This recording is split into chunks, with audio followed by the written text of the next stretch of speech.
Okay, there we go. So we're on.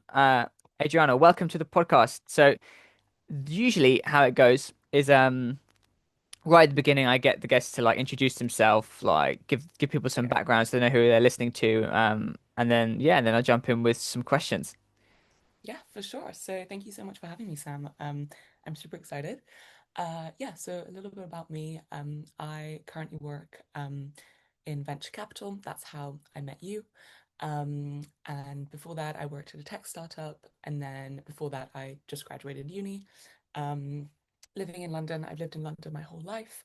But my parents come from other places. So my dad is Scottish and my mum's Serbian.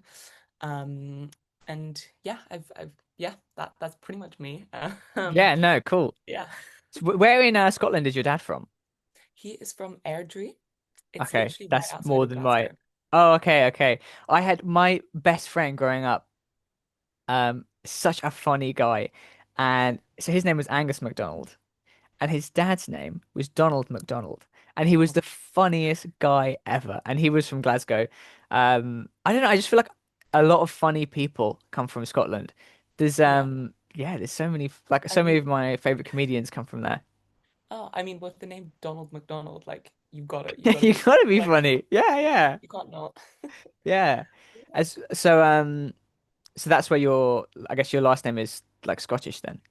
Yeah, I think so. My dad, I think, is like generationally Okay, Scottish. he's Like I don't never think yeah, he's he has any other bloodlines in him. But mhm. he did grow up in South Africa because his Oh dad, wow. so my grandfather, worked, I think, on a mine there or something. And so when my dad was like 4, he moved to South Africa and then lived there until he was like 9 or 10, and then moved back to Scotland. Okay, wow. That must have been super different, like the weather and Yeah. stuff. Going back to Scotland from Well, South yeah, Africa. I mean the weather, but also it was during the apartheid. So it was like in Oh like my gosh, my yeah. dad was born what, in the late 60s. So this must have been in the 70s and like early 80s. And that Mm. was like yeah, when all of that was going on. So he had some very interesting stories which is really cool, but his favorite one to tell is how expensive orange juice was because they Mm. didn't like import it in or anything like that from what I know. And so you when you go to like a restaurant or when he was a child, like a glass of orange juice would be like your starter, which I always Oh found my so hilarious gosh. when I was like 6 or 7. I was like, how can orange juice be a starter? Like it's not food. And he was Yeah. like, Wow, well, that yeah. that's And what was there. and then he went like also going back to Scotland in the 70s and stuff. I'm pretty sure that's around the time that all the like shipyards started closing around Glasgow and stuff. So that must have also been like, oh, Yeah, because also I mean, he comes from like his parents or grandparents like owned mines, so I okay. think there was also like quite a yeah turbulent time, um, but yeah, I think he ended up living in Airdrie until he went to university in Glasgow, Hmm. um, so yeah. Okay, nice. And I mean, I didn't expect to be asking all these questions about your mum and dad, but like your mum from Serbia, so like, how did they meet? Yeah, I mean, this is one of my favorite stories because I mean, they met at London Business School. They both did MBAs, Okay, but they cool. both came from like the least, from what I understand now, like the least MBA background people, because my dad worked on oil rigs and was a mechanical engineer Mm. from after he graduated uni until like 28. And the only reason that he signed up to do an MBA was because he had a conversation with one of his friends, and his friend was like, "Oh, my cousin does finance and drives a Lamborghini around Paris." And my dad was like 29 or 28. He was like, "That sounds kind of That fun. sounds sick. What, Yeah, what, I want to yeah, do that. yeah, Yeah, like yeah. what do I need to do to get that?" Especially if And you're in so an oil he, rig, you'd be like, oh, like here I am. Yeah, yeah, I could be that. literally. Plus his oil rig stories are like crazy. But he was like, yeah, like why not? Let me maybe have some a little bit more stability in my life. So he did that, and then my mum was so born and raised in Yugoslavia, former Yugoslavia. Studied in Belgrade. She did chemical engineering. So both my parents are engineers, I guess, from profession, like Hmm. trained that Hmm. way. And in Serbia, it's a 5-year university course. So she did that, and then she like was a teaching assistant or something, and then she worked on chemical like factory plant sort of situation, I believe. And then her older sister, so my aunt, got out of Serbia. So in this was in the early 90s, and that was during the Yeah, Balkan everything's Wars so and getting all the crazy. Yeah, bombings. And yeah, it was not a good place to be, I would say, yeah, not a very stable one. And yeah. so my aunt left and went to LBS, and she's 3 years older than my mum, and she was like, "You need to get out. Like Serbia, there's nothing for you here. Like get out as soon as you can." And my mum barely knew any English, but her maths was so good that they just kind of let her in. And also, it was the early 90s. I think they were trying to get more women from, less privileged backgrounds or whatever. So she ended up Mm-mm. getting in. And then her and my dad met on there. They were both in the same year group for their MBA, and they did that for 2 years in Okay. London. And the rest is history. Nice.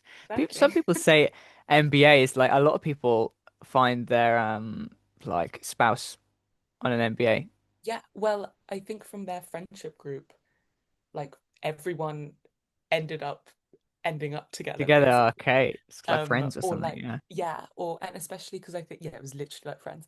And also because like it was quite like I mean LBS is quite a good school, and like it had quite a lot of connections, so alumni and things like that, like yeah, everyone kind of met through Hmm. that from what I gather.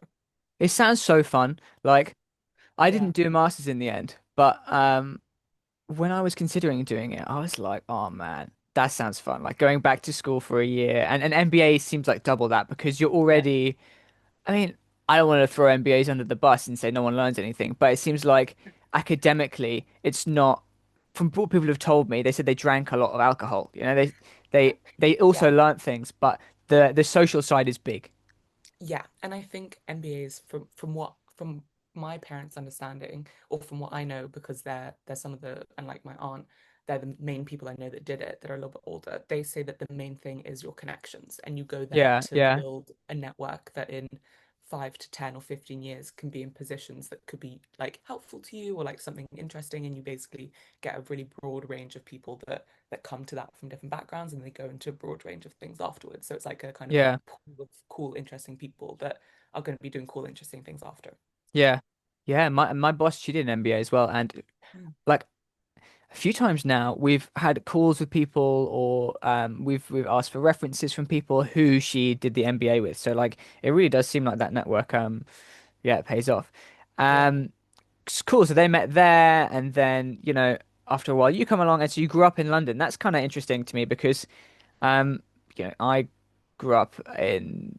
I'm back home at the moment, so I'm looking out the window, but in like a smaller town, like by the sea and stuff. And so yeah, the idea to me of growing up in London seems like quite daunting. So how is it living in London? Like, because when I'm on my way to work as well, I see like kids around going to school. And the first time I saw that, it was not a shock to me, but I was like, oh yeah, like no way, like people go on the tube to go to school. yeah. Like, I mean, I'm like the opposite. Like, I can't imagine not living in a big city when you're younger. And yeah, also the thing about London that I think is like so magical is that it seems like lots of different villages all kind of linked together. Like every part of mm, London is a little bit distinct and different to another part of London, which could be almost like right next to it. And so I grew up in North London, in like the kind of Highgate, East Finchley, Muswell Hill area.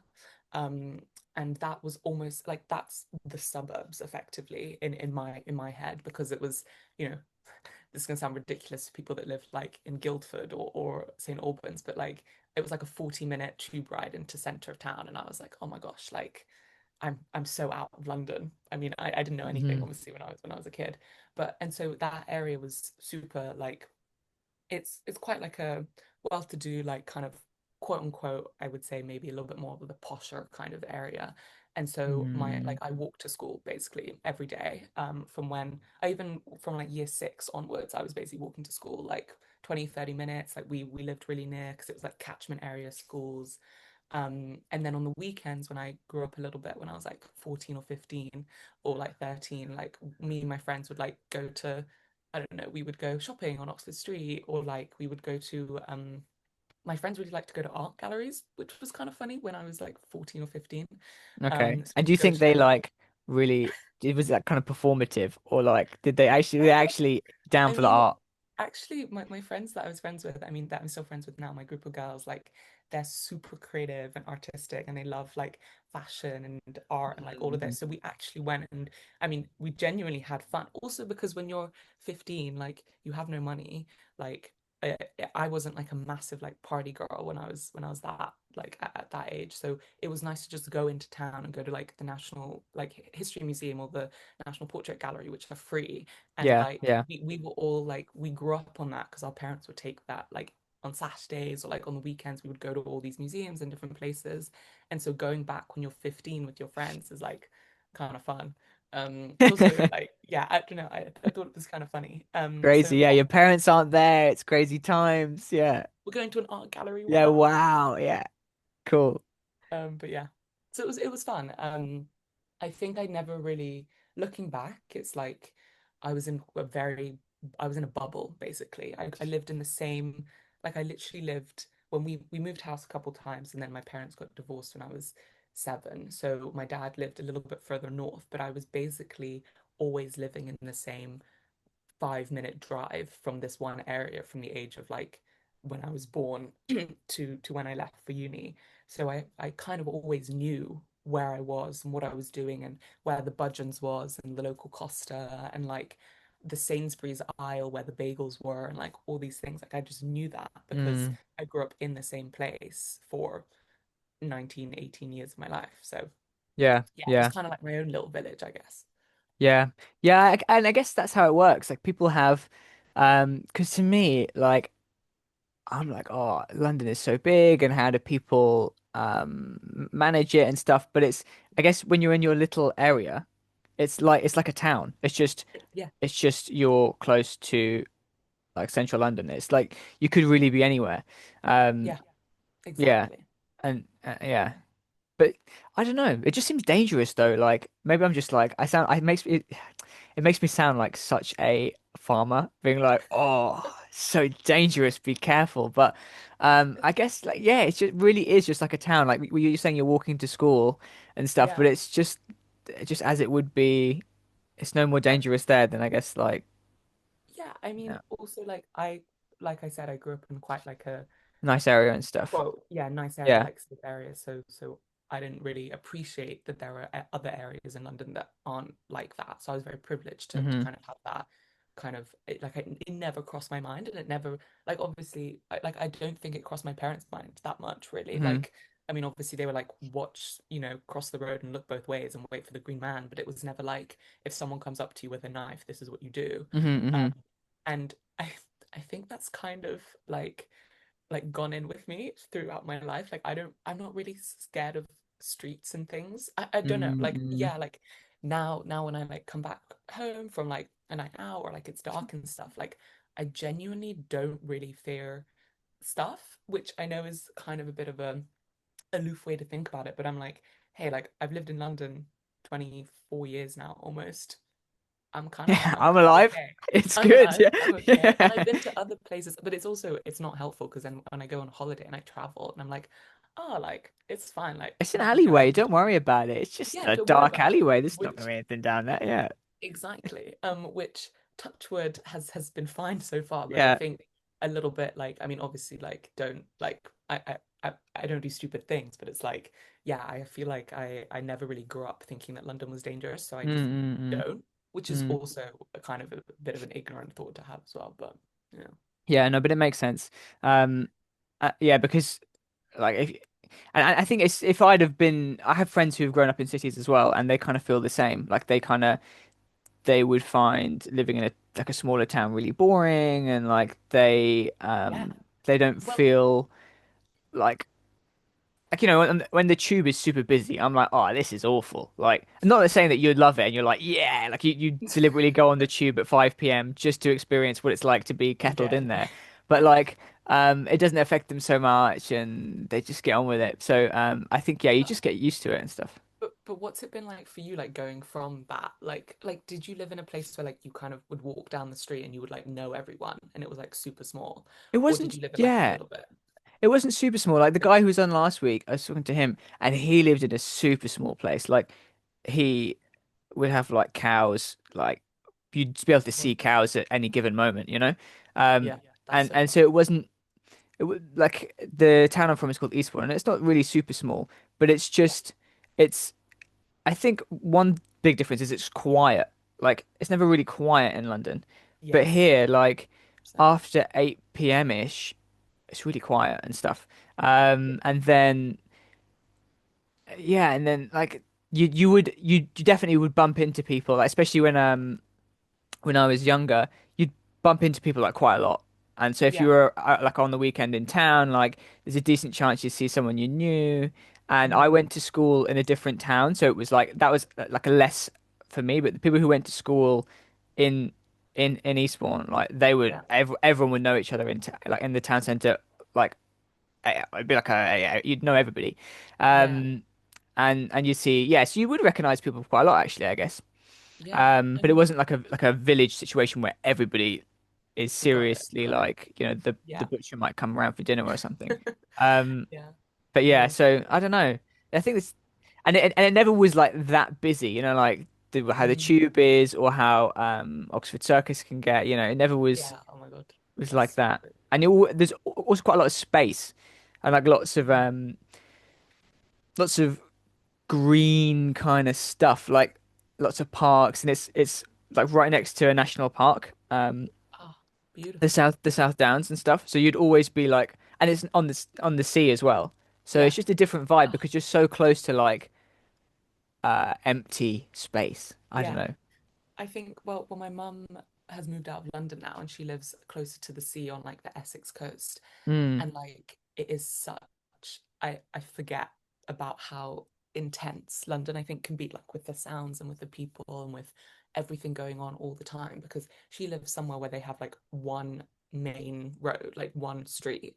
yeah, Um, and like her house, like you're so right, like not even 8 p.m. at like most hours of the day, it's like silent, like you can yeah, hear a super pin quiet. Yeah, yeah, and also like the nature is beautiful, like you can walk along the coast, you can walk along the sea, like there's parks and things, and like I that's something that I think, I mean London has beautiful parks and I will say that, but I think growing up in the city has made me so appreciative of like big, like sprawling land that you can't see houses in, because everywhere you go in London there is a yeah, building pretty yeah, much, like even if you're in like the middle of Hyde Park, if you just look up a little bit, like you'll see some skyscrapers or whatever, whereas like when you're at like standing on the shore or like whatever, like in a park in or like the land and the hills and stuff outside of London, you're like there's could literally be no one for like miles and miles, yeah, and that's yeah, yeah. really fascinating Yeah, no, to me. exactly. And just the way you describe it, it makes me sound like a really old man, like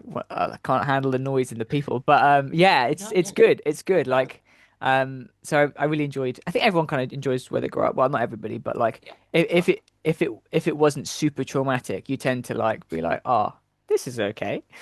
yeah. So yeah, no, I enjoyed it. And so you're growing up in London, and I'm always super curious to know because I think it's so interesting. So what were you like as a teenager? Like, were you you know, did you study a lot? Did you hang out with friends a lot? Like, were you kind of awkward? Like, what were you? Yeah, what were you like growing up? I guess as you did went through before your GCSEs and up to that point and stuff. Yes. So the tween, when you're a teenager, Yeah. round about then. So I basically went to the same secondary school from year seven to year 13. So like Oh, going to uni. nice, nice. So I basically was in the same sort of environment and the same like walk to school, like everything like that. Um, and I think for me, I was definitely like, I don't think anyone was 11 years old and not awkward and a little cringe. Like Yeah, yeah. I 100% was. But I was a massive like nerd, like a bang Really? pal, as they Okay. used to say. Like I remember like I would, yeah, I was so, I just well, I mean, first of all, it was kind of instilled in me by my parents. Like they worked very, very, very hard to get to where they were, and a lot of that was through education. And so they were Mm. like, "You obviously have a more privileged life than we do, but than we did, but you still have to kind of go through the steps." And also, I am naturally like super curious and I genuinely enjoy learning. So for me, it wasn't like, I didn't actually dread it. Like, so I was like, okay, cool, like, let me just do this. And then it was always kind of fun to see how this is going to sound ridiculous. But I remember when I was like younger, I'd be like, okay, how close to 100% can I get on these tests? And it would be like almost like a little game I would play with myself, which is like really sad. But anyway, Are you good? You um, can do, whatever gets you through, whatever gets you yeah, through. literally. So like years 7 to 9, which was before GCSE, like I was just, yeah, like I basically was Grinding away, head grinding down. away. Like Yeah.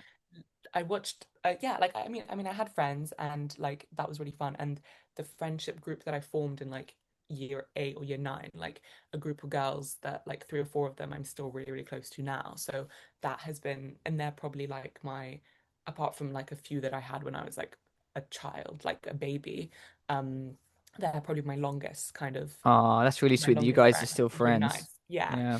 Um, because I didn't really have that many, like my primary school kind of, I didn't really stay in touch with that many people after primary school. So these are my kind of like longest friends. Hmm. And we would like do things like go to each other's houses and watch TV or movies or have sleepovers or like yeah, like go into town if we could, go for coffee, go to the park, like just average things that we would do.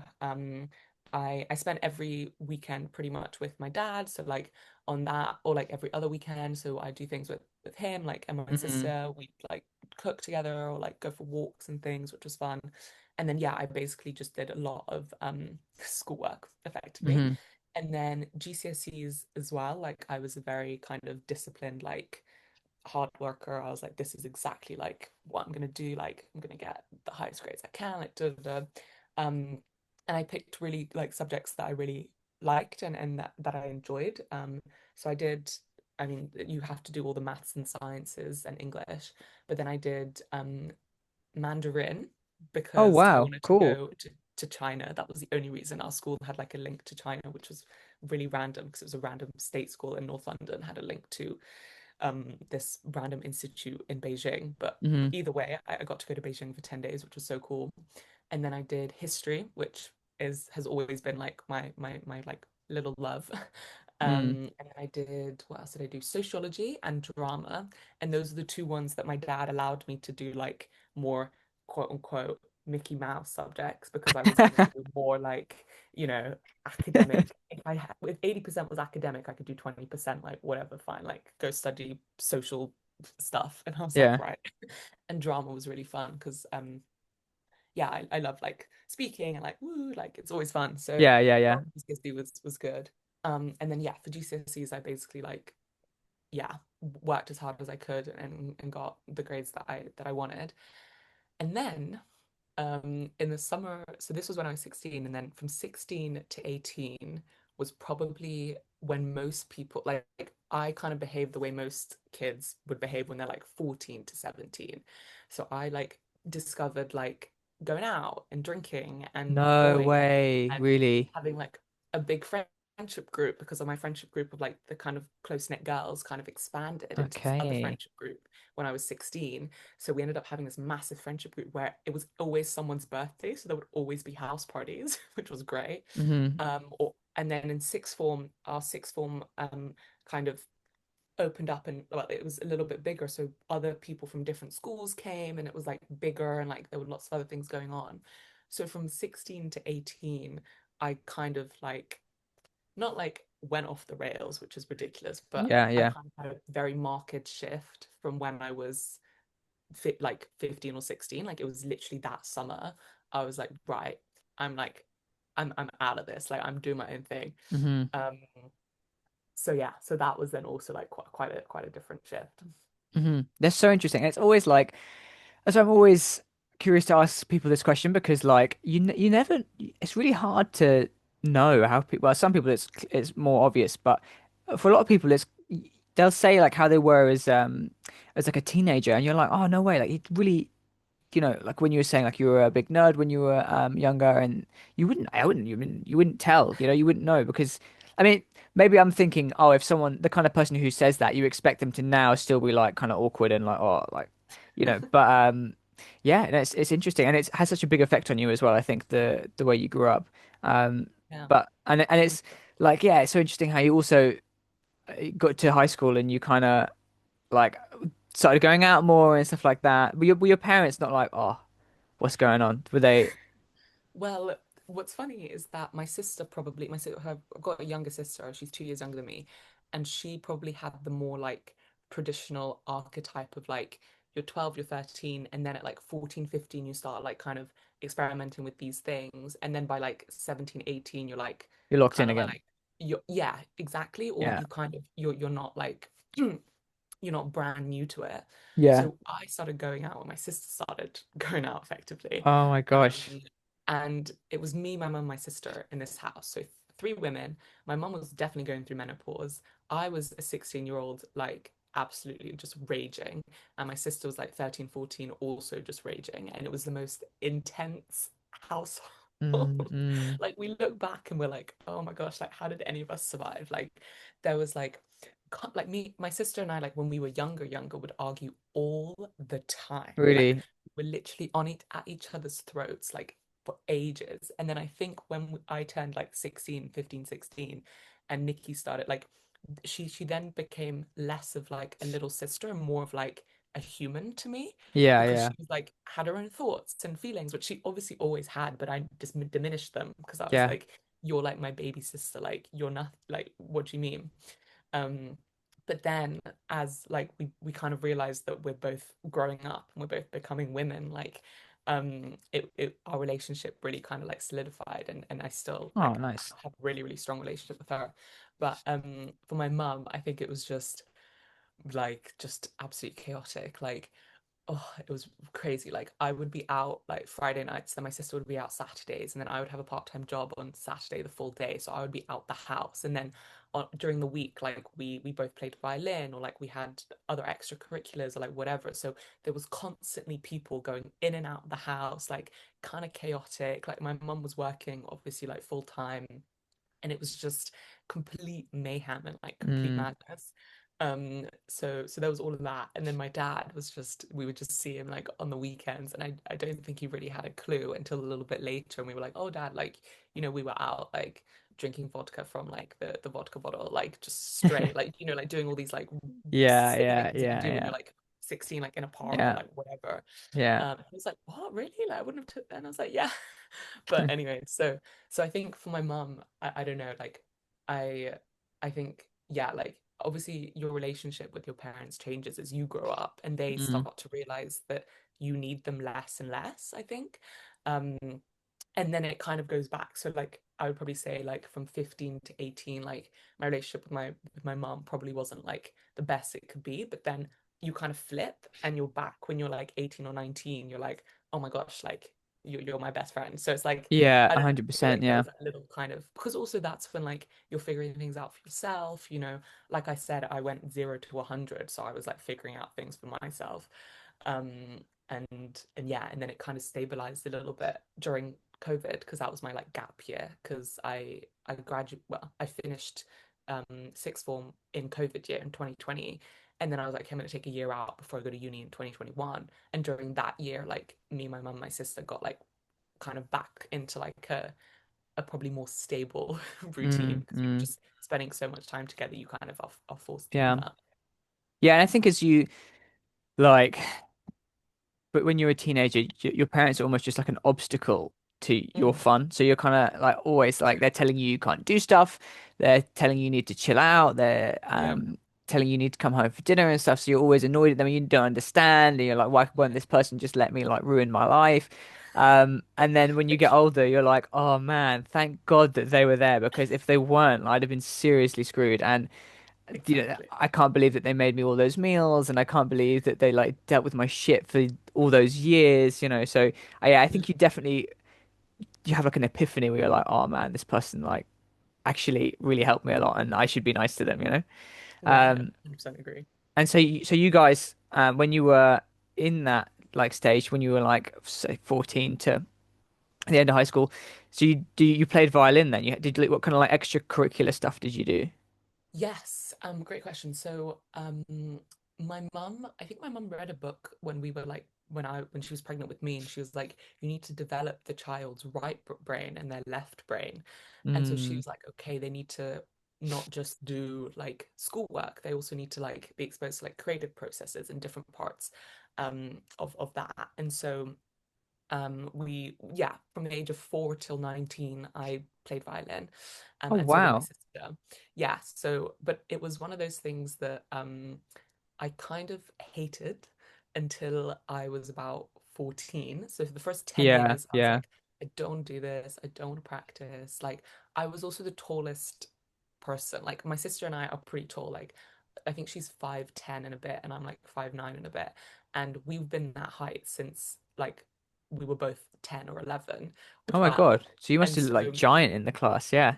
yeah, and it was like really kind of, and like none of the guys had caught up, and like all the girls were like obviously like a little bit shorter, so like it would just be me and my sister like there like super tall, and like it would just be a little bit awkward, and like Mm. I don't know, I just never really like enjoyed going to like you know playing in like violin groups or at concerts or things like that until I was like 50, 14, 15, and oh, and I also had the same violin teacher the whole time, so she's seen me from like when I was 4 till 19.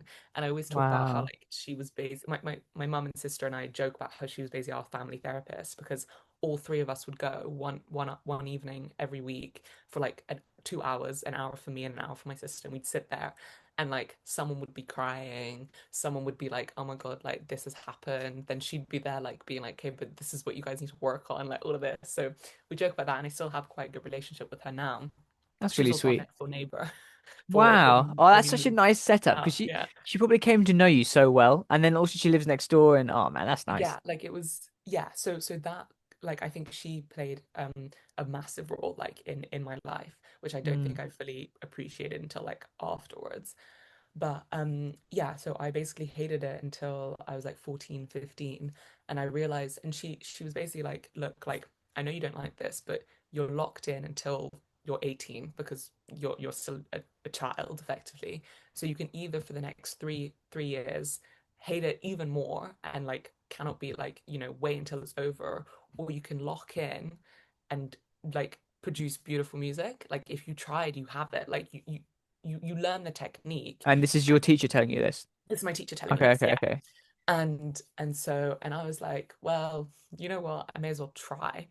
And Mm. it actually like wasn't that bad for the last 3 years. Like I she was like, you have to do your grades. So I did a different style of music. I did the Suzuki method, which is about like parents getting involved in practice and like listening and like all of this. So I didn't really join an orchestra until I was like 17, which is later, like when you learn kind of with the more like Western style of music teaching. And so I also only did my grades later. So I did grade Mm. 7 and grades 8, and I didn't do any of the others, apart from grade 5 music theory, because you have to do that to do grade 7 and 8. And she was like, well, you're going to be working towards this. Like this is the whole culmination of your entire like 15 to however many years of violin. You're either gonna hate it or you might as well try to like it. And I was like, you know what, I may as well try. And then it actually wasn't that bad. And I was like, oh, if I actually like try and, you know, convince myself I like it, then you'll end up liking it a little bit. And so I got kind of good, I would say, in the later like 2 or 3 years of playing. Um, and yeah, so there was that. I mean, I know you've asked me about all my others, but that was the main No, but that one that sounds like stuck that with me. was the main. Obviously, you can't. It's difficult to have like all these different hobbies at that same level because that sounds like really took a lot of time as well as your Yeah, studies and stuff. yeah. I was basically, yeah, like because the whole point of the Suzuki method is like you've got to practice a little bit every day, Yeah. um, to build that up, Hmm. which I at the time I don't think I would fully appreciated, but that's such a good way to learn anything. It's like building habits basically. And so I would practice for, when I was younger, it'd be like maybe 30, 40 minutes a day. And then when I was preparing for my grade exams, it was like an hour to 2 hours to maybe even a little bit more. And I would break that up in my day. So I did a lot of that. And then obviously classic, I did my Duke of Edinburgh, like Oh, really? bronze and gold. Yeah. You did Like all the way up to gold? I just did bronze and I just did gold. So My you dad skipped was like, silver, my really? dad was like, silver's irrelevant. No one's gonna look at it. Just do bronze to prepare you for the gold. And I was like, okay. Wow. Because that's so interesting. I did the same. I did the same. Not I didn't skip the silver. But I Yeah, did all the way up to gold. But I found like, dude, if I'd have skipped silver, it would have been a big jump. Like gold is I guess for people who are listening who don't know, it's like this like the bronze version is like an absolute joke. Like it's like yeah, one night in a tent with your mates. And I think for some schools who do it, like the teachers follow you around with hot chocolate, and they're like, "Oi, come on, like don't fuck about, yeah, get on with it." And then like by 4 p.m. the next day, it's time to go home, and it's just like, and everyone's joking around. It's like, "Oi, what's going on?" You're all in a tent with your friends, like. But then gold is like SAS mission maximum. It's like 6 fucking days in yeah. like and it's not in the park. It's like bang, Hills. Snowdonia or like bang, like some Mine was crazy place Snowdonia. in Yeah. like yeah, some crazy desolate wasteland. And like 20 kilograms on your back as well. You have to carry all your shit for Minimum, those I think. 6 days. Yeah. Like there's no one with a hot chocolate to meet you somewhere. Like it's yeah, No. see you guys later. No. Some guy will show up in a sort of yellow or orange t-shirt some halfway and kind of give you a dirty look and say get on with it. So Yeah. that's Yeah, crazy that you literally. just skipped it. You must have been like massively I suffering, no? well, so well, yeah, kind of basically short answer, yes. But I think my dad really likes like doing like adventure kind of things. So when we were growing up, like my sister and me and my dad would like go like we did the Three Peaks challenge together as a family, us three. So I mean we didn't do it in 24 hours, but we did each mountain each day, like over a Your, bank your holiday your when I was dad like, sounds like the ultimate, like not to stereotype, but like the ultimate Scottish yeah, yeah, like working on an oil yeah, rig, like loves no, literally. adventuring. Yeah, he sounds He like such a guy. he also his favorite sport is golf, so that Oh, adds there we go. adds Yeah. to that. But he and so I think we did that when I was like 15. And so that was kind of in prep for like gold because my dad was like, I'm not paying you to do silver. I think it's, like I don't know. So he was like, let's just go straight to gold. And gold, yeah, so the thing that I Savage. did, I know. But the thing that for me was different. I didn't do it with my school because my Mm. school did it a year later than what my dad wanted. My dad was like, you should do Oh my bronze. God. So not only He was was he like, like skip it, but he's like also do it a year earlier. You're ready. yeah, do it a year earlier Oh my God. alone with random people that you've never met before, meet them in a field, walk around for 2 days for bronze, and then because you have to do the practice and then you do the qualifying. But to be fair, like my bronze, I loved it. Like we did it in New Forest, my qualifying, and it was like we would walk down like these beautiful paths and like with mystical woods, and it was like in Mm-mm. June or something, so it was like not wet and not Yeah, super yeah. cold. It was like just the perfect temperature.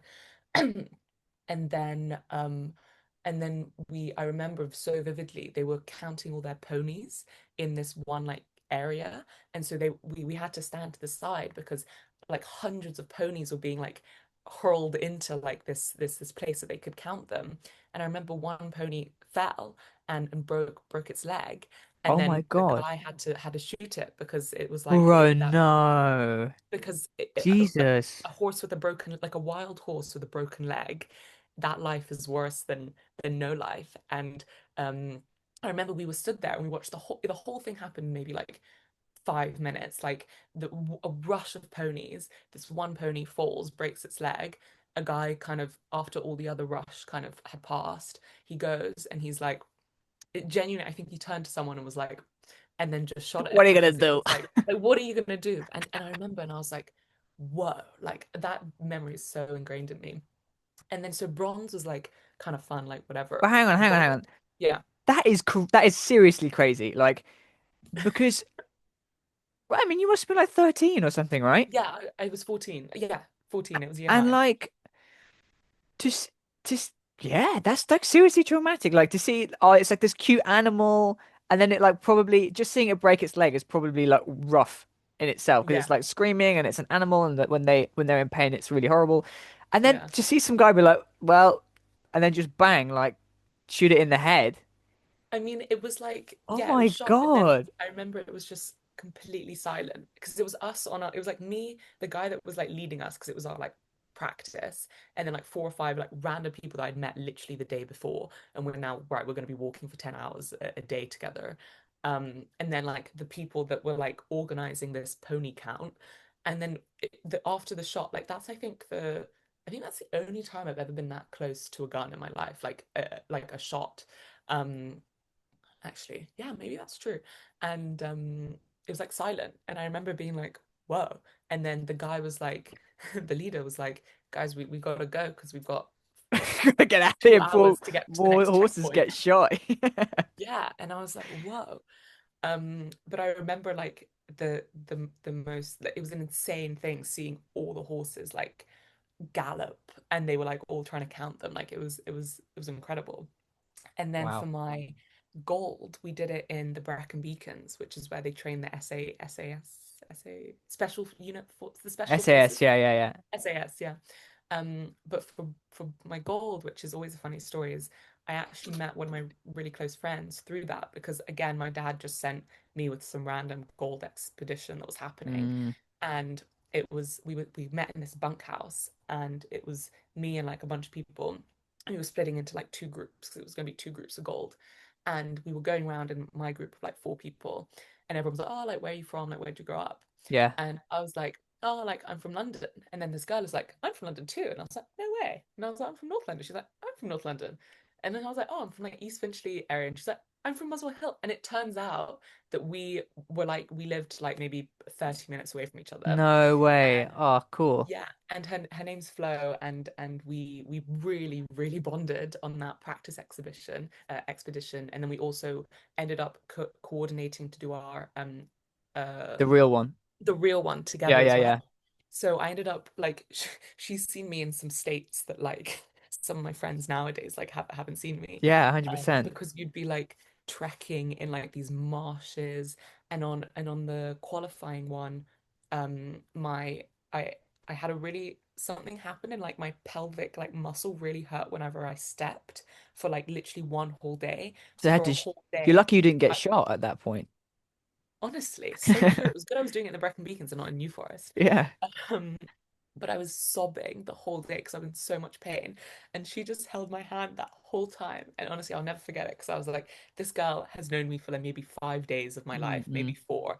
And I'm here like crying, like sobbing, haven't showered in 2 days, like 3 days. Like I'm wet and like sweaty and stinky and I'm crying. And she's just holding my hand. She's like, it's gonna be okay. Like we're almost at the campsite. And so I think that really like bonded us together, and also the fact that like we grew up in the same neighborhood, and she went to a school that I knew some people at, and I went to a school that she knew some people at. Yeah. And Yeah. yeah, I'm actually going to her wedding this year, which is crazy. Oh, um so sweet. Yeah, so nice. yeah, so yeah, gold was definitely a lot harder than bronze, I will say, but my dad prepped me well with all the walking that we did Yeah. before. No, it's crazy. It's I did actually the same thing with random people. Yeah. Because the our school didn't they only did bronze, and then also I didn't get I don't know why they didn't let me do it, but I didn't get on the list for they only took so many people to do bronze, and for some reason I didn't get on the list. So I had to do bronze like outside in this other organization with like two or three others that also didn't get on the list. And then the same with silver, but they didn't offer gold. So I had to just like Okay. go do gold with a bunch of randoms too. Separately. Yeah, yeah. Um, but it's such a I don't know how you found it, but it's such a crazy experience because you just meet these people and then you've got to like sleep next to them like Yeah, in a tent in the middle of literally. nowhere, and Yeah. like you've got to share, you know, not necessarily share food with them, but you end up like yeah, you do, and oh, Yeah, well, the other big thing is you spend like 10 hours a day walking with these with people them. you Yeah, just met. you've just met. And honestly, I think I preferred that. I think I would have like I think I liked that more than doing it with my school friends because like when you're with strangers that you've just met and you're doing something random that you kind of you know probably don't really want to be there, and you're walking in like random places, like you're doing just the most random things, you kind of you just end up having these conversations that I don't think you would have had like with people that you knew. And Mm. like I think if I did it with my friends, like we all would have gotten annoyed at each other, and like it would have been like yeah, we would have had fun, but it also would have been like ugh, like now we've just had an argument and now I've got to Mm. like build the trangia with you or like whatever it was called. And like when you're with strangers, you can't really have an argument, so everyone is kind of a little It bit was a on bit polite, edge. yeah. Everyone's a bit polite, especially the first like day or two. But I remember meeting like really interesting people. Like, well, I met Flo, which was the main person that like stands out for me. But I also met this one guy, and I have no idea like where he is or what he's doing. But I remember this conversation so vividly because it was probably the strangest conversation I've ever had in my life. And it's me and him, and we're walking because like the group was like maybe 4 or 5 of us, and we just end up splitting. And we were like, I was like, just making small talk. I was like, oh, like, what do you want to be when you grow up? Like, what are you thinking? Yeah. And he was like, oh, like, I can't tell you because you're gonna think it's weird. And I was like, try me, like, we're here, Okay, like, what we've are you got gonna six say? Yeah. hours. Like, what are you gonna say? And he's like, I want to buy an island. And I was like, Okay. that's not weird. Like, fair enough. Like, yeah, you want to be a Well, millionaire, like buy an island, yeah. fine. And he was like, no, I want to buy an island because I want to build a castle on it and I want to go back to the feudal system. And at Right. that point, I was like, whoa, I'm learning about the Normans in history at GCSE. Like, I know a thing or two about the feudal system. Hold Yeah. on. And I was like, wait, I'm really intrigued by this. And I was like, okay, why do you want to do that? And he was like, well, I just don't really like kind of like the way society is at the moment, and I just kind of want to live like in my own place, and Few kind of build like peasants, you know. have a few peasants, like have a be king of the castle kind of vibe. And I was Yeah. like, okay, cool.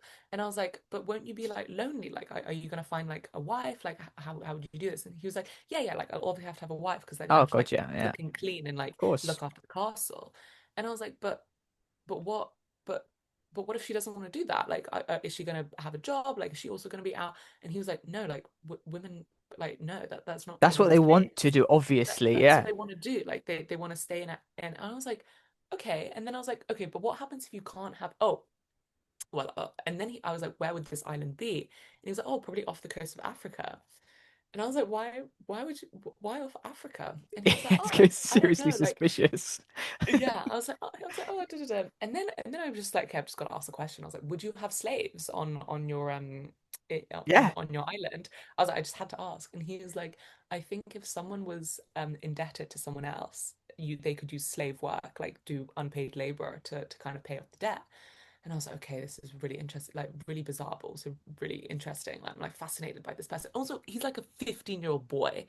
Like, I was like, how are you thinking this Yeah. up?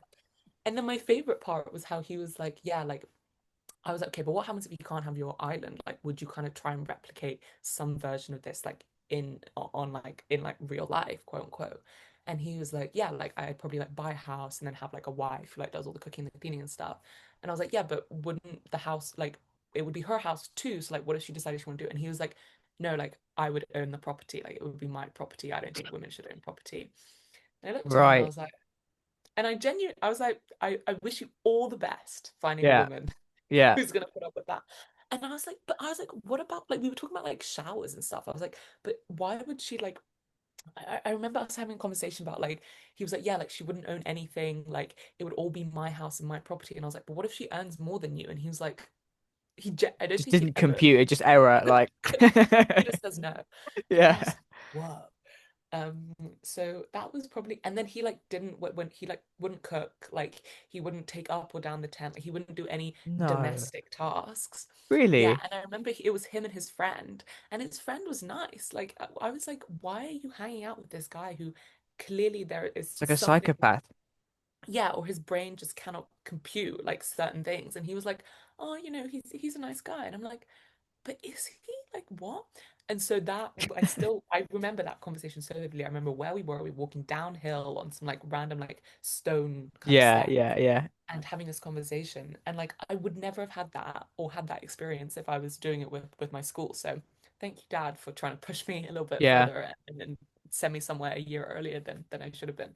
Yeah, I know what you mean. And you have a lot to talk about, I guess, because these are completely new people. So you Yeah, can be like, what's your favorite color? And what's your literally. favorite animal? Like Yeah, you can start from really scratch. yeah, Uh which is always but fun. but yeah, and it's we had a similar experience where the people on my one were also like they weren't like that. That guy sounded a bit suspicious, when he's talking about having an island off of Africa which may or may not have slaves on it. Yeah, Like, 100% like that. but yeah, they were definitely unique people. But it was really funny. Like everyone on my group was like really different. Like we had a Mm. guy, like we had these two brothers who were like rugby lads. We had this like stoner dude who would like smoke weed on the trip.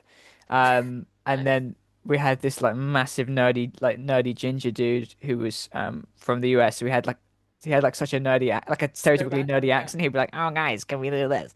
Like and then we had this other guy who was like, honestly, not with it like half the time. God bless him. I think he had like some kind of disability, so Oh, God bless him and stuff. But like, it was so funny because he just was never. I mean, I think something that really tells you about him. So we had these really heavy bags, right? And yeah. as you know, like every kilogram, It's hard. you needed to make sure everything you put in that bag needed to be useful, right? Had to be useful, 100%. And on like the last night, we were like cooking up all our food, so we had lighter bags to the final day ahead. That we didn't have another evening meal, and this guy he had all this like he had like 2 or 3 kilograms of like chili con carne in his bag, and we were Oh, like, oh, like, dude, that's a lot of chili con carne, and then he was a vegetarian as well, so we were like what? Why do you have this food? Like what? Like, and he just yeah, and he just oh, wasn't with it half the time. But it was fun. It was fun, and like walking through and that's yeah. it was really good for you because there's so many times on things like that. I remember where you'd be like walking up this hill and you'd be like, how the fuck am I going to get to the top of this hill? Because I'm so Oh, tired yeah. and stuff. Yeah. So it really builds discipline, I think. But It really does. Yeah.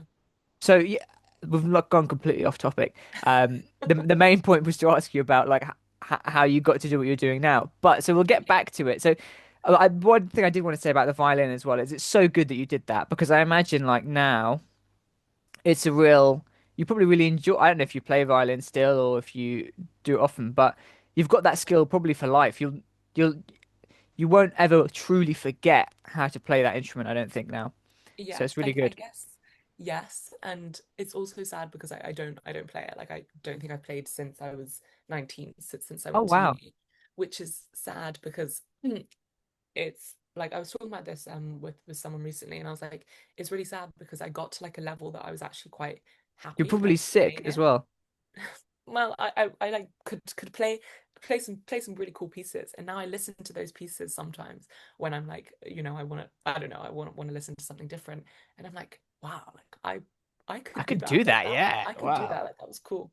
But now because I haven't played for like 3 or 4 years, 4 years, I guess, um, I'm not going to be at that level. Mm, And it's going to annoy me that I'm not at that level. And it's going to be like I'm starting. I mean, I won't be starting from scratch because you're right. Like it is a lot of muscle memory, but it's also a lot of technique and skill and like, very, very small, minor things that like you naturally, the more you do, the better you get, like in succession. And the fact that I've had like 4 years gap, I'm not going to be anywhere near the level that I'm at, but it's something, at some point maybe if I want to, I could do it. But also the other thing is that I don't play in front of people that I know. So mm, like the only people that have ever heard me play violin are like my sister, my dad, and my mum, and my violin teacher of people that I know now. mm, And I think like my mum's friends or whatever. But like so I couldn't just pick it up and start practicing because that would give me like major like not stage fright, but like I would just get a little shy about it. So mm, I would have to practice in a room where no one could hear me, mm. and then I'd probably try and get better. But yeah, Yeah. And have you thought about well actually before that. So I guess you could read sheet music, right? So yeah, that's something that you probably could pick. You probably haven't forgot that, yeah. right? Yeah. No, yeah. Nice. Like the actual like skill, I think I could pretty much it would be a little rusty, but a little while Yeah. I pick it Yeah. up. But it's the things that like knowing how hard to press on the bow to get Technique stuff. certain, Yeah. and then like knowing exactly like the intonation of which like which note you're trying to hit, Mm, like where on the fingerboard, and it's like how to tune a violin. Like it's all these things that like I was doing every day for like years, and it just becomes like second nature. Whereas now, like it wouldn't be like that. Yeah, 100%. It's funny because now I'm reflecting on it and I'm like, actually, I talked to quite a few people who, when they were like um 18, they could have gone in a number of different directions. And a lot of these people, they had this like extracurricular direction they could have gone in. Like one of them was like a semi-professional footballer, and Wow. another one did a lot of cricket. Um, and so what like do you think you ever had in your ever had in your head that the idea of like doing something musical at uni? In fact, actually, this is a good topic to get into because it just takes us back to the actual point of this podcast, which is kind of to talk about your like what you did at uni and why you did it. So Yeah, yeah, yeah. yeah, so Mm-mm. at that kind of time you had the violin going on and No, because the people that were at that level to get into music school were like miles ahead. Like legendary. I Okay. yeah, like I basically like hit the target and like that was it. And the other thing is which I never really couldn't click is you've got to put your emotion into what you're playing, otherwise it just sounds Okay. So like you a were like note. just And now. I just didn't I couldn't connect like that. I Okay. think it was you're yeah, so I couldn't really put my emotion into what I was playing. And that I think is like the main, like when you hear a violinist play and you can like hear their emotion and their connection and Yeah. it's like magical. Like when I listen to like we used to do this concert every year when I was growing up with my violin teacher and all of her students and everyone would play a solo and you could hear the difference between the people that like lived and breathed that Yeah. piece and Yeah. were like Yeah. Yeah. feeling that they were at one with that music Yeah. compared to people like myself where I was just playing the notes and making it sound like the recording. um, and so when you like music school is the definitely like the first half of like it's the former, like those are the Mm. people that like go and create like the most incredible performances and like it is like life changing when you listen to that kind of music versus like what I could do, which was just like replicate the CD recording. So yeah. Yeah, and I guess that's what people go for. Like people, I don't know. That's at least what I would love about seeing live music is the person, their like their connection with that piece of music. Oh my gosh, yeah, Yeah, that's really it's powerful stuff. unreal. Like I would watch so my violin teacher would always perform at the end of all these concerts and like Just to show you she guys that you guys are all shit. She's the bomb.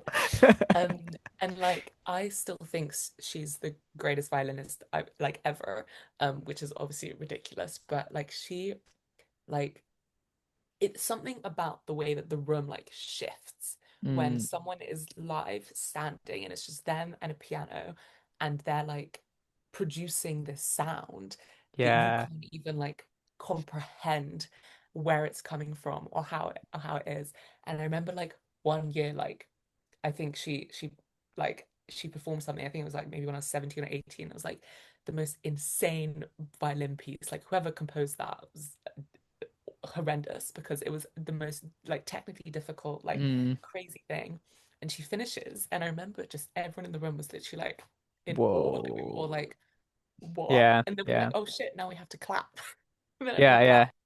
But like, and I think classical music is something that I really want to get like back into, like listening and like appreciating, because it's like it for me, it's like it's like a composer that can produce these kind of like operas or concertos or whatever is kind of akin to like a Renaissance artist who can like produce like human bodies that look like more human-like than humans. Mm, And it's like this like incredible artistic just you know expression that I've always thought is just otherworldly. So yeah. yeah, I think I wish I could have been like that, but I I think you broke up a can you little hear me? bit, but we've got you, and it's like still Hello. normal, so it's good. Can Oh, you hear me? okay. Yeah, you're good. You're Okay. good. You're good. Sorry. Yeah, yeah, I can hear you. Can you hear me? Okay, good. Sorry, my Wi-Fi can sometimes be a bit funny. But anyway, I feel like I would have known a lot younger if I was going to do music, and I just wasn't that Yeah. person to do that. And I imagine it's like football. Like the people who there's always a bigger fish, and the people who can go do it professionally are probably like absolutely mental legendary by the same age. Like, um, yeah, Yeah, because it's just for some people that's their life from like day one, like from like 5 years yeah. old. And it's Yeah, yeah, and like there's definitely like hard work and discipline, and there's also talent. And I think with like you yeah, can override talent with hard work and discipline, but I didn't really do yeah, either yeah, for a long yeah, time. And then it was only in the last like I said, like little stretch was I kind of trying to, make them compatible. So yeah, if I had started maybe when I was like 7, figuring that out, who knows, maybe I would be in a completely different place. But yeah. yeah, No, it makes sense. But yeah, you should. It's a great hobby, I think, to have, especially if you end up doing like VC in the long term, because it's I think having that left brain thing to go to outside of work is really complementary to like a more right brain type of work. yeah, Um, yeah, it's really whether it's painting or yeah, music or film or whatever it is, I think it's such a nice thing to be able to do outside of work. Um, 100, and so at the same time, like you went on to do history at uni, right? yeah, And so at yeah. the same time, you were probably thinking about what to do at uni. And so how did that happen? How did you come to decide on history? Yeah, well, it was actually almost a bit of a fluke because so for A levels, I did maths, further maths, chemistry, and history. And I was originally going to do maths at uni. But then, like I said, when I was 16, 17, I kind of lost, or I didn't really tap into that kind of like nerd, hard worker kind Yeah, of because I vibe. was also going to say, like, So how did you survive? I'm surprised because you went to LSE, right? yeah, So you must have done good. So, like, yeah, I did. But yeah. I think honestly, and I know this is gonna sound a little kind of, you know, but I think COVID actually saved me because I got the grades that my teachers predicted I was gonna get Uh-huh, rather uh-huh. than what I actually got. Um, and I was like the only subject that I was like, I know I've got this in the bag is history because during sixth form I developed like a really like I fell in love with it basically like GCSE to sixth form I was like this is like my favorite thing, whereas maths I kind of fell out of love with it, and chemistry was always kind of I was Meh. yeah meh about it. I didn't really think too much about it. um and so yeah, like it was hard. Like I was doing all these like random outside things, and I was also trying to maintain the same level of like grades that I was getting when I was like Yeah. 15, 16, and it was not none of that was compatible. So it was kind of a bit of a blessing in disguise, COVID, because when it happened in March of my final year, and there was obviously no exams, no nothing, and my teachers just gave me the grades that they predicted I would have gotten if I'd sat the exams, whereas they didn't know that I probably would have dropped out for the maths if I had to sit the exam because I was not like doing like as well as I thought I could. Um, and so yeah, I guess I originally wanted to do maths when I was like 15, 16, and then I was like, I actually don't like this as much, or I wasn't putting in the work to allow myself to like that as much. And then chemistry, I was going to do chemical engineering until someone actually asked me what that was, and I was like, I actually have Don't no know. idea. Not a clue what that is. Maybe it'll be hard to write a personal statement about that. And then I was like, okay, I'm gonna do history. And then my dad was like, okay, but you've got to do history at a really good university because that's the only way it's gonna like work. And I was Yeah. like, okay, Okay, fine, nice. and I was like, okay, cool, fine. So I applied for like what were I don't know if I can remember the 5 universities I applied for, but I remember so I applied for LSE. I got into LSE, and I applied obviously Cambridge, didn't get in, went to the interview, failed that so hard, it was hilarious. But then I got into LSE and I was like, okay, actually LSE's open day was more interesting to me because the LSE history course is international history and it's from the 1500s onwards. So it's like Mm. modern international history, which I was like, this is something that I haven't really learned that much about because at GCSE and A level, it's a lot of British history or like kind of the world wars or like all of this. So I was like, okay, it'd be really cool to learn about other parts of the world and their history.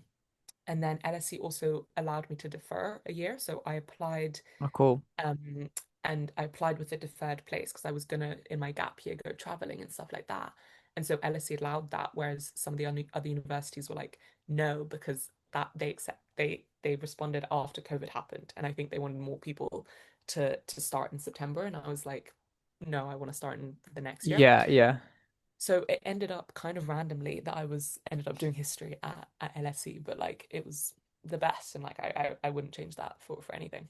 Yeah, nice. And why do you think you like history so much? Yeah, I think for a number of reasons. Firstly, it's a story of people and like people from hundreds and hundreds of years and people that made, change the world, people that didn't change the world, how they thought, how they felt, what they're like, why they decided to do the things they did. Like it's basically a massive analysis of like the history of people.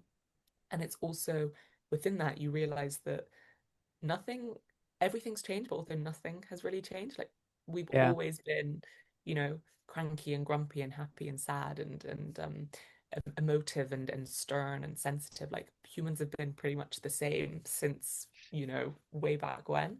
And it's also really interesting because I think you can't understand the present day without looking at the hundreds of years behind it and how that all has shaped into like what we have now. So like with politics, with international relations, with economics, like all of this is all like the answers are you know from years back. And so I was just like, this just makes so much sense. Like to understand where we are now, you've got to figure out how we got there. yeah, Um, but then it's also a little hard because sometimes like my sister did geography, so her like everything was like now and like what is like migration now, like what are the human populations now, and we would always compare like what it was like I would tell her all the history stuff and she would tell me what it's like now. So yeah, it's hmm that's kind of baseline and why I love it. But also I just find it so interesting. Like it's mm, so cool to be like, why did this like how did this dictator come about? Or like why did they decide to invade that country at that time? Or why did this person write a love letter to this person? Like it's hmm. so interesting. And do you have like a favorite period of history? Maybe like if you had to choose like a hundred year time span, or maybe there's a narrower that comes to mind. Oh my gosh. I think the history that I've always been really, really into is Soviet Russian history. So from Oh, like cool. 1917 to 1989. But I also love like Louis the 14th and like the Versailles and all of that and the French Revolution. Also I did a lot on Napoleon and that kind of like, that the 15, 20 years that he was in power. Latin American history in the 70s and 80s with like the dictators and Operation Condor and like US involvement is super interesting. Like all like I couldn't pick, unfortunately. Yeah. No, I definitely get it. I've also always loved history. I've never I kind of avoided I deliberately didn't choose it in any of my like subjects at school apart from Yeah. GCSE because I was worried it would beat the love out of it. You know, when like maybe you like doing something and then Mm. it's you do it too much and it doesn't become enjoyable anymore. But I just think it's so fascinating and it's so important for people to know because the more Yeah. stories you learn about it's exactly true what you said. The more stories you learn about from the past, and you'll know much more than I, the more that when things happen in the news now, you go, "Oh, that reminds me of that time," and you realize that things aren't so different, and It's you all come to cyclical. yeah, and you come to I think that realization that people are the same, Yeah. and no matter sometimes it's easy when you look back at history to kind of forget that these were people just like yourself and that had just the same well not the same exactly the same worries because if you're getting shot at in France it's different but like the Yeah. same like the same set of desires and kind of similar thoughts. Like they weren't stupid. Like, because people can think, okay, people in the Middle Ages was just stupid, but if you were born at that time, you'd think exactly the same. And yeah, it's realizing that is really good because then you can realize, oh, like everybody alive now is also the same. So Yeah. people in that other country aren't just stupid. Like, No. Yeah. yeah, it's. and there's just so many funny stories and it and like how much of history just how much of things that have happened either totally randomly or totally whimsically because one Yeah. person happened to wake up in the morning and feel a certain way. No, that's It's so so true. interesting. History, like there's no pattern, which is always why I find it. I mean, that's a very sweeping statement, but that's why I would always find it so interesting writing history essays. And they were like, especially at like GCSE or A level, it was like, why did so and so decide to invade this? And you're like, well, there were like 45 different reasons, or Yeah, like at university, it's obviously a lot more complex. And you're like, what does this historian think? And like, what is this kind of like traditionist view or revisionist view or like conservative view or like whatever, like there's so many different what's interesting about history is also the histography, like historiography, which is how people think about the history, which is like another layer of like, yeah, whoa. But it's genuinely like, yeah, like everything that happens is honestly kind of a bit of an accident. Like sometimes, like, yeah, yeah, some of it's planned, but you never know. It is literally just because someone woke up one day and they decided to take a walk and then this happened. Like the Second World War, like with the First World War with the assassination of Archduke Franz Ferdinand was literally like I remember learning about this in GCSE. It was like they tried to bomb him, the bombs didn't go off. Someone went to go, well, a part of the group went to go get a sandwich, looked around, saw the Archduke and was like, "Oh shit, I should probably shoot him now." Shot him, and then he died. Like, but if that person hadn't gone and walked down that street to buy a sandwich and looked around and like saw him, like like there's so many different like ways. Like you can never like do a what if when you're looking at history because there's so many other possibilities. yeah. And that one about the First World War always like it just goes to show like how much of a shit show human history has been all the time. Like Yeah, that 100%. story is so mental, and the other things that were going on around the world with the First World War, like how fucking the Kaiser was on holiday when all this shit was going on, like all of Yes, this, like because you think at least when I used to think about history, you think like oh I don't know, I just didn't think it would be such a shit show as when you read about like what everything. actually Yeah, happens. It's like another one which I think is so fascinating is you take a figure like Bismarck, like he seems like oh like this super like statesman, like super intelligent guy, like seems like yeah, he had his shit locked in for like for like ever. Like he seems like just absolute crazy dude. yeah, But then I'm pretty sure, I mean I might be misremembering, but when he was a young man, he was like a bit of a fuck up. Like he used to yeah, drink a lot and like yeah. he fucked up the estate management with his dad and stuff. It's just yeah, I think it's such a good subject for people to know.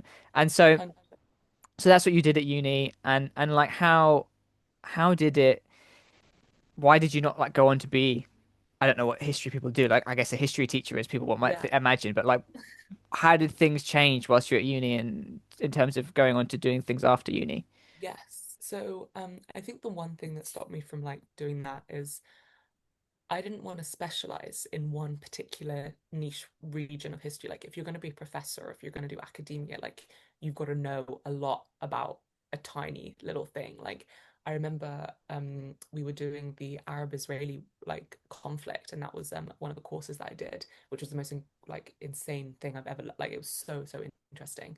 And there's this one war. It's uh the 6 Day War, and there's basically like the Israel launched a preemptive strike, Mm, and there's like 6 minutes where they were deciding whether to launch or not, from what I remember. I could be misremembering this, but and then I remember there were like books and articles and so much written about 6 minutes of history, and people spending like decades of their lives like researching yeah, this one yeah. little moment. And I was like, I don't think I don't think I don't think that's for me. I want to know Yeah. a lot about I want to know a lot about a little. No, a little about a lot. Um, I don't know if I want to just do one thing. And so I was like, yeah, like when I was at uni, like I mean LSE, like this is a whole separate topic, but how LSE is like quite like a corporate T university, like people go in like knowing that they want to be investment bankers or consultants or Mm-hmm. lawyers. And I kind of like got caught up in that, and I tried to be a lawyer when I was in second year, and I was like, I don't actually want to do this. And so third year came around, and I was like, what am I going to do when I graduate? And I was like, okay, let me just apply for every job out there. And then the first job that I got was this tech startup. which I was actually like, okay, seems pretty cool. Like it's in a new industry, it's a small company, like the startup world is like something cool. Like I've never tried this out. Like why not just see what it is? And it was like a complete whirlwind. Like I did that for a year. Um, in London, and it was in blockchain and like Web3. So it was like a whole separate like tech that I had like no idea what was going Hmm. on. But it was really interesting. Like I learned a lot. Um, and then effectively, like after a year, I was like, okay, the startup kind of pivoted down a route that I was like, I'm not really sure what the vibe here is. I Hmm. kind of want to try something else. And then I was like, okay, let me go to the other side of the same coin, the VC world, because that's instead of working at one startup, you're working at a place that invests in startups. And I was like, cool, let me try my luck. And then this opportunity at Antler came along. I applied, I got it, and now I'm Here we here. are now. Yeah, nice. And and so how have you found like what's has anything surprised you about working in tech? Because you went into it completely blind, I guess. You didn't, Completely blind. yeah, like how is it, how have you found going into this world? Yeah, so I literally like I remember Googling what blockchain was like 5 minutes before I had my interview with Oh my the blockchain gosh. Yeah. company, and they asked me that, and I was like, thank God, I obviously still got it wrong. And she was like, oh, it's a little bit more like this, and I was like, okay. Yeah.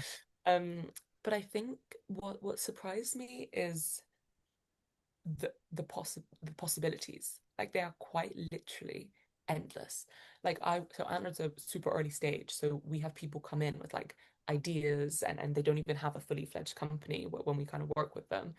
And like you're listening to them and you're like, how is that? How is that possible? Like, how can you do that?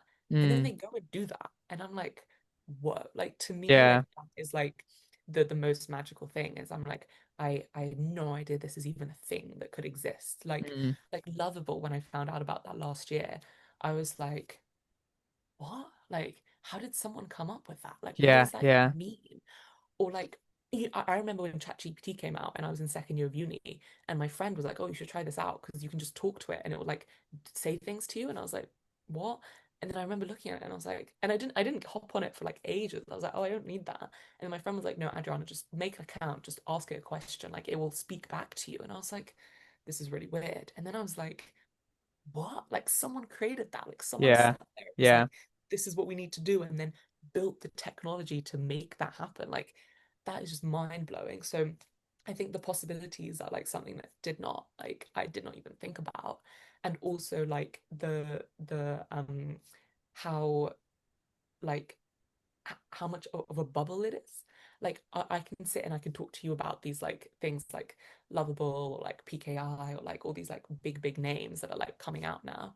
But like I can talk to my friends and they're like, Lovable? Like, I don't know what that is. And I'm like, Yeah. Yeah. It's true. what? Like, how do you not know? How do you not know what 11 Labs is? Or like any of these like massive like companies that like Yeah. everyone talks about like all the time in VC and startups because they're like, this is like what we want, or like this is what you can look at that, or like words like go to market or like um operator or design engineer or like not design like a software engineer who like does design. I can't remember the exact term, but Yeah. I like know what you mean. Yeah. big terms of things that like my friends who like work in like law consulting or banking are like, there's an analyst, there's an associate, there's and then it goes up Hmm. like this, and then you Hmm. have like the IT people, like the software engineers, and I'm like, and like other people obviously within that, but like it's so fascinating to me how much of like a little bubble it is, which is I don't know what's gonna happen, but like maybe that bubble is gonna like explode and take over Mm. everything, or it's gonna implode and destroy everything. So you're like, I don't know. It's really fascinating. So yeah, I think those are the two main things that I was like, wow, like I did not expect. Yeah. And it's the things that people talk about a lot in that bubble is so exciting to the people within it. Yes, And so so true.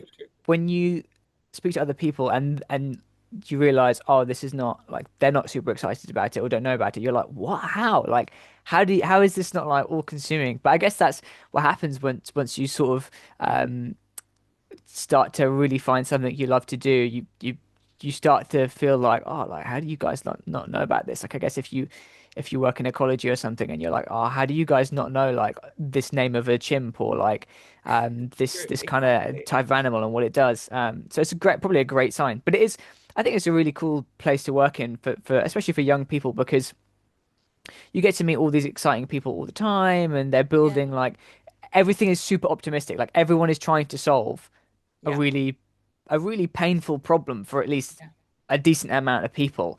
exactly. And the people who are trying to solve that, these startup teams, they're usually like super smart people who or like super interesting people who've been Yeah. through like crazy times and have really persevered and are disciplined and stuff. So yeah, it's I like looking back at it, do you feel like this is you're like really um I was gonna say you're really glad that you've done it, but obviously you're not gonna be like, yeah, no, I fucking hate this. But like yeah, how do you feel about it? Do you feel like this is do you want to you'd how to phrase the question? Because do you understand what I'm trying to say? Like, I'm trying to ask like yeah, where do you Yeah, think you'll go from here, basically? That's probably yeah. the open way of asking that. I think I think if you had asked me in second year of uni if this would be where I was at, I would be like, I don't even know what VC is. Like, Yeah, what is a yeah. startup? Like, genuinely no. And I'm so, so glad that I kind of went with what I wanted and I trusted my gut. And I was like, I'm just going to do this because I think it sounds cool. And I think people should make more decisions like that. Especially I when mean, they're young, because it's like especially when they're young, like, who cares? Like, you have the I think that's a kind of a problem with almost with our generation. Like I think we don't take enough risk, you know, especially I meet so many people and they're so young and yet like everyone's so scared about like doing a different job that might not necessarily work out or like yeah, you know, and I think it's you see it in the stats a bit about how like this. I think it's something crazy like Gen Z drink 800% less than millennials in the same when they were at the same age, which is like yeah. crazy. But yeah, no, it's a really good thing that you just tried it. Yeah, just try it out. And I mean, I'm also naturally not that risk. I'm very risk averse. Oh, So really? like I am. And All right. so I kind of really I kind of have a little like the utmost respect for myself that I kind of ignored that and Yeah, I for was like, sure. go for this because you should grab every opportunity that you get, like and run with it. And I think also to be fair, like we work in a very risky business effectively, like especially early stage investing.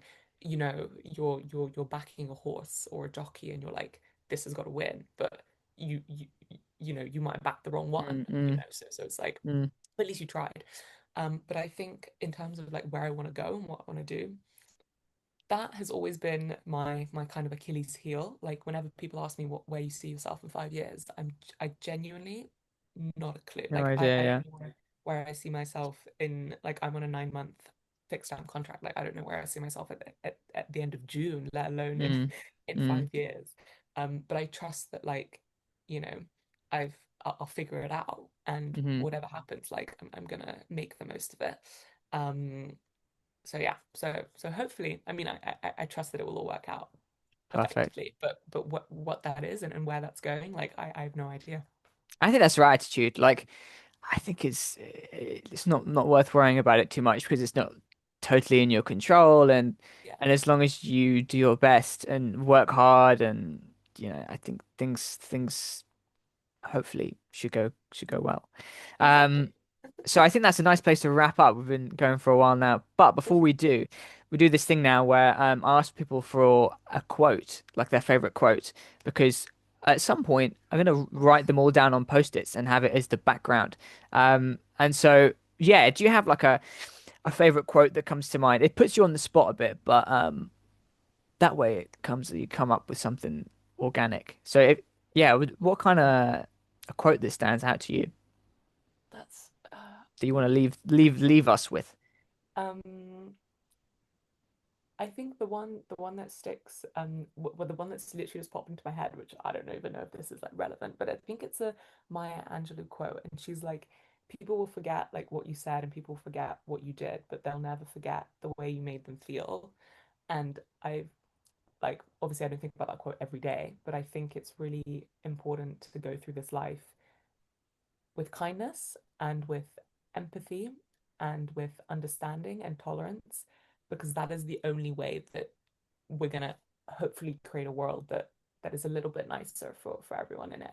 So I hope Oh, that's that's satisfactory. perfect. That's really good, and it's so true. Like people really do remember the way you make them feel much more than even they remember your name. Um, Exactly. so that's a great quote to leave us with. So thanks a lot for coming on. Thank Um, you so much for having hopefully me, you Sam. enjoyed it, and I'm sure our listeners really enjoyed like hearing your life story. So yeah, thanks a lot, and thanks folks for listening.